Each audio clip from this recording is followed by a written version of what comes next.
오늘 성만찬의 복된 날인데 예배를 회복하고 또 그동안 성찬식에도 참석 못하시다가 오늘 이렇게 성찬식에 함께 참석하시게 된 분들이 이 자리에 꽤 계실 것 같아요. 얼마나 마음이 설레이실까, 얼마나 행복하실까. 그 마음이 여기 제한테까지 이렇게 다가오는 것 같아요. 복되고 행복한 성찬 되시면 좋겠습니다. 오늘 우리 성찬 주일에 하나님께서 주시는 말씀은 성찬이 우리에게 어떤 의미가 있을까를 간략하게 살펴볼 수 있는 아주 짧은 말씀 가지고 왔습니다. 오늘 이 말씀 가지고 한 3가지 정도 성찬이 우리에게 의미하는 것들을 살피고 또 이 성찬을 우리가 함께 나누고 또 저문을 통과해서 세상으로 또 함께 나가려고 합니다. 이제 그 말씀을 함께 들여다볼까요? 성찬이 우리에게 주시는 첫 번째 의미는 예수 그리스도를 기념하는 것이죠. 기념하는 것, 이것이 가장 큰 의미가 되겠습니다. 23절부터 25절까지를 읽으면 나를 기념하라, 나를 기념하라 이런 말씀이 반복이 됩니다.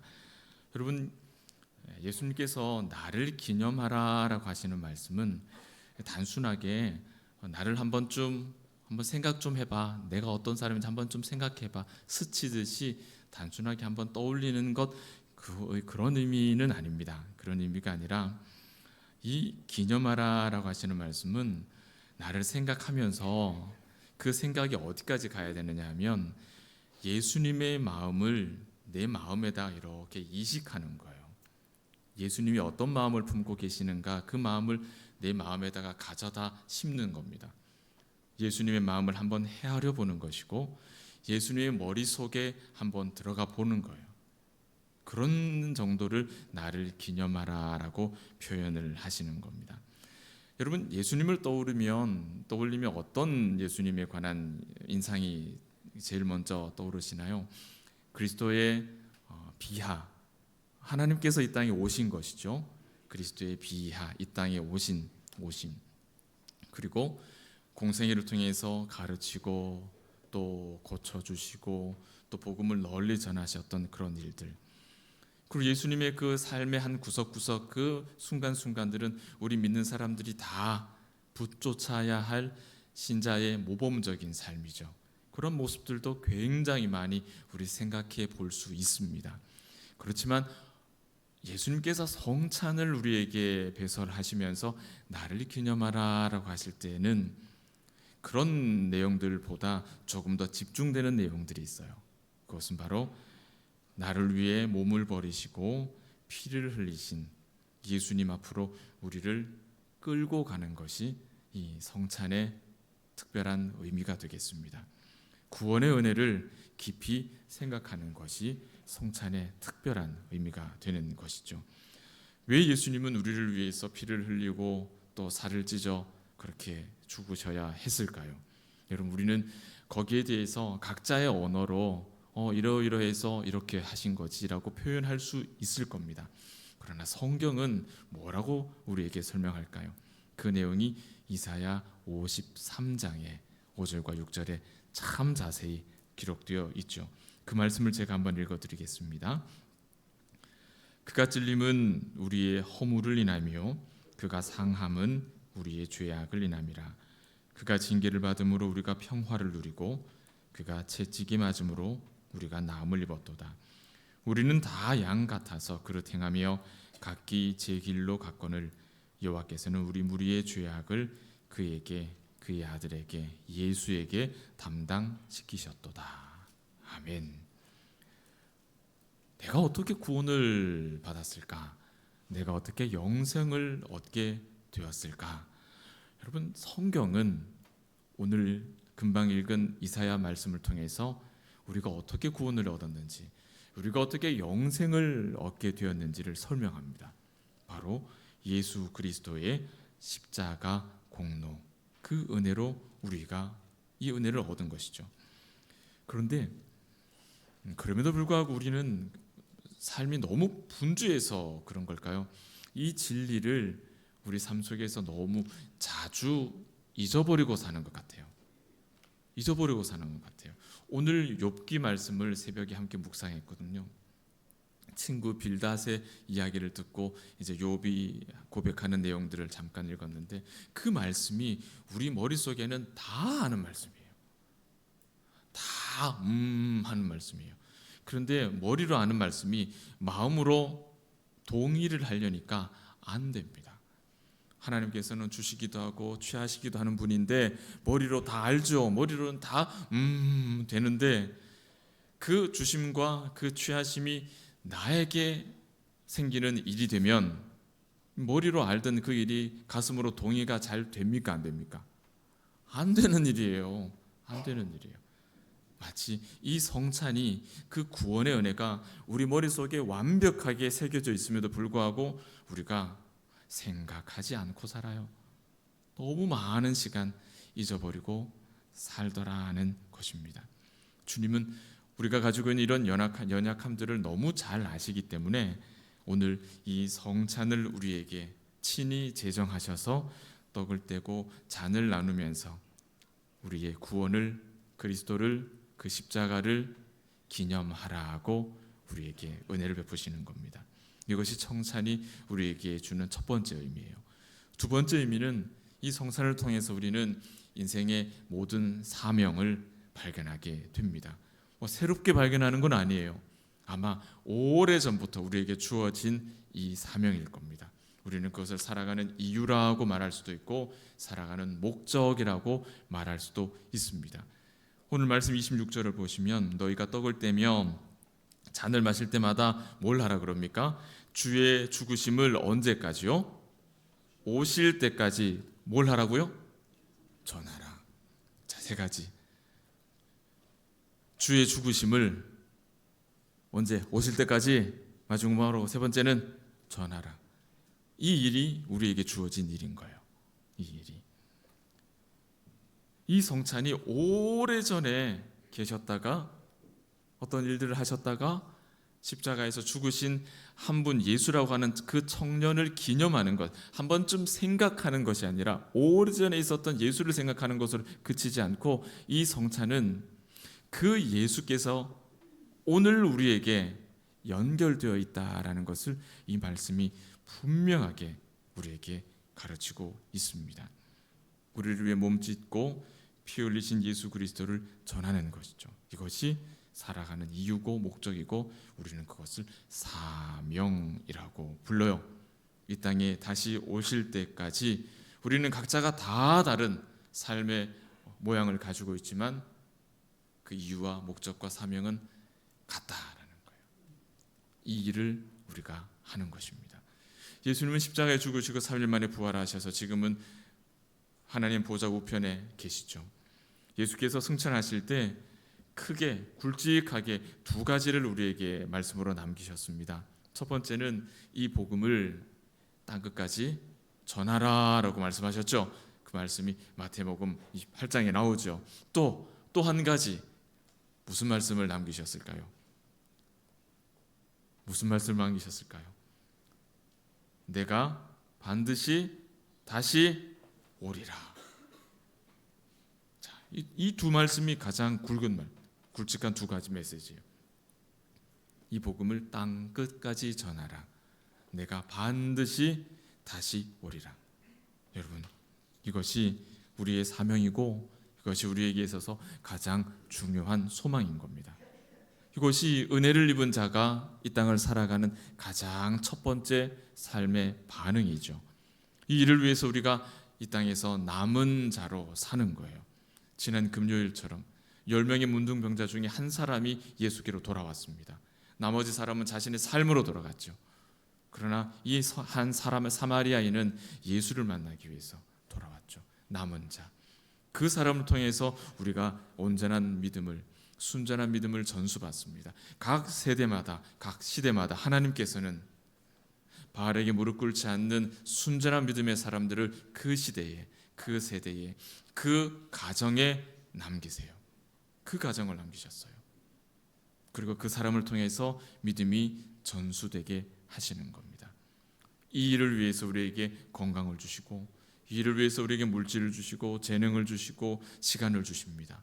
그리고 우리의 가정도, 우리가 지금 함께 모여 있는 이 교회도 바로 이 일을 위해서, 주님이 다시 오시는 그때까지 땅 끝까지 이 복음을 전하기 위해서 우리에게 주신 것들, 그래서 우리는 우리의 삶을 사명이라고, 우리에게 주어진 100년 안팎의 인생이 다른 목적이 아니에요.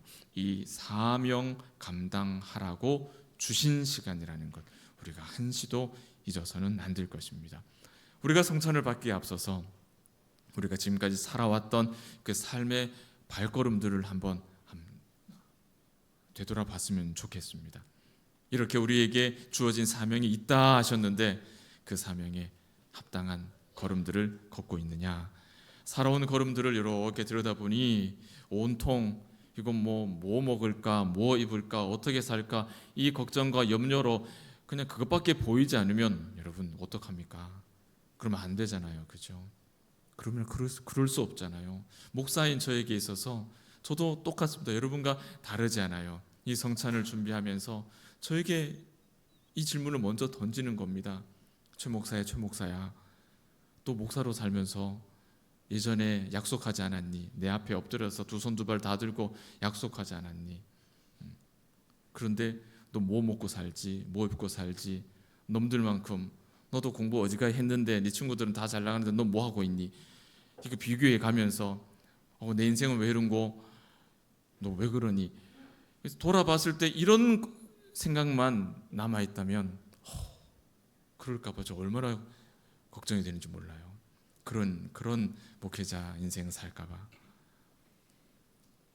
저와 여러분이 뭐가 다르겠습니까? 그죠? 뭐가 다르겠습니까? 저는 한 가지 믿는 게 있어요. 담임 목사가 거짓말하지 않고 정직하고 투명하게 살려고 몸부림치면 한 가족된 우리 교회 모든 가족들도 그렇게 살 거라고 믿습니다. 목사가 그렇게 몸부림치며 사는데 성도가 그 말씀을 들으면서 어떻게 함부로 거짓말할 수 있겠어요? 함부로 사람 속이며 살 수 있겠어요? 저는 그게 불가능하다고 생각해요. 그래서 저는 하나님 앞에, 여러분 앞에 더 경건한 어른으로 살려고 노력을 해야겠죠. 오늘 이 성찬을 받기에 앞서서 그런 노력이 저에게 필요한 것처럼 오늘 이 자리에 계신 모든 분들에게 그와 같은 나의 걸어온 걸음들이 염려와 걱정으로 가득한 것 아닌가, 아니면 나에게 주신 사명 앞에 진정성 있는 삶을 살아왔던가 한번 깊이 들여다볼 수 있는 이 성찬이 되시길 바랍니다. 우리 봉독교회는 여러분 너무 잘 아시는 것처럼 지금쯤 귀에 딱지가 앉으셨을 것 같은데 우리 교회는 어떤 교회입니까? 이제 좀 되는 것 같아요. 저희 교회는 화려한 교회는 아니에요. 화려하게 이것저것 막 번쩍번쩍하는 그런 교회는 아니에요. 저희 교회는 순전한 교회, 다른 말로 순수한 교회가 되고 싶습니다. 이 시대에, 이와 같은 시대에 우리 봉독교회는 정말 순수한, 순진한 교회가 되었으면 좋겠어요. 순수한 말씀으로 순수하게 말씀을 전하고 그 말씀과 은혜로 순수하게 성도가 교제를 나누는 그런 순전한 교회가 되기를 우리가 함께 꿈꾸고 있지 않습니까? 그렇게 올해 한 해를 시작했고 달려왔고 그렇게 성장해왔고 또 이제는 더 성장하기 위해서 한 계단을 더 올라가기 위해서 지금 우리는 이런저런 성장통을 겪고 있습니다. 한 해를 마무리해가는 때가 되어가는데 다시 한번 우리의 지나온 걸음들을 돌아보면서 나를 위해 몸버리고 피 흘리신 예수님을 전하는 삶에 나는 과연 얼마나 합당한가, 얼마나 진정성이 있었는가 살필 수 있는, 그리고 우리 봉독의 모든 가족들, 여러분들이 서 계신 곳곳마다 이 복음에 대한 순전한 마음이 회복되는 은혜가 있기를 바랍니다. 여러분들 가운데 지금 이 자리에도 우리의 사랑과 그 수고를 통해서 믿음을 회복하고 나온 분들이 계시지만 앞으로도 아직까지도 예배를 회복하지 못한 분들이 정말 많습니다. 계속해서 내 옆자리에 있어야 할 그분이 보이지 않는다면 여러분 잃어버린 그 한 분을 위한 그 마음이 식어지지 않기를 바라요. 이 성찬을 마주할 때 그 한 분을 위해서 주께서 몸버리고 피 흘리셨다는 사실을 우리 가운데 다시금 새기고 우리가 그 복음을 전하는 사명이 있다라는 것 한번 기억하는 우리 귀한 가족들 되시기를 바랍니다. 마지막으로 성찬이 우리에게 주시는 의미는 신자와 신자의 관계가 어떠한가를 깨닫게 해주시는 말씀이에요. 고린도전서 10장을 보시면은 오늘 말씀 앞장에 있습니다. 10장의 16절과 17절을 보시면 이런 말씀이 있어요. 우리가 축복하는 바 이 축복의 잔이 그리스도의 피에 참여한 것이 아니냐. 우리가 떼는 이 떡이 그리스도의 몸에 참여하는 것이 아니냐. 떡이 하나요 많은 우리가 한 몸이니 이는 우리가 전부 한 떡에 참여한 것이다. 이렇게 이야기를 하십니다. 한 피에 참여한 자고 한 몸에 우리가 참여한 자라는 말인데 그 피, 그 몸이 누구입니까? 누구 피고 누구 몸이라는 거예요? 예수의 피고 예수의 몸에 우리 모두가 함께 참여한 것이다. 그래서 여러분 우리는 한 피 받아 한 몸 이룬 형제요. 하여튼 형제 자매. 그래서 그런 노래 부르는 거예요. 한 피 받아 한 몸 이룬. 그래서 그렇게 찬송하는 겁니다. 그리스도의 피로 맺은 이 관계를 확인하는 시간이 바로 성찬이 주어지는 날입니다. 여러분 교회 밖에서도 얼마나 많은 관계 맺고 사십니까? 아마 가장 가까운 관계는 가족이겠죠. 또 세상 나가면 직장도 있고 뭐 여러 가지 이웃, 민족, 국가 다 우리와 관계를 맺고 사는 것들이죠. 여러분 근데 이 관계보다 더 중요한 관계 하나가 있어요. 이런 육적인 관계 말고 더 중요한 관계, 영적인 관계가 있어요.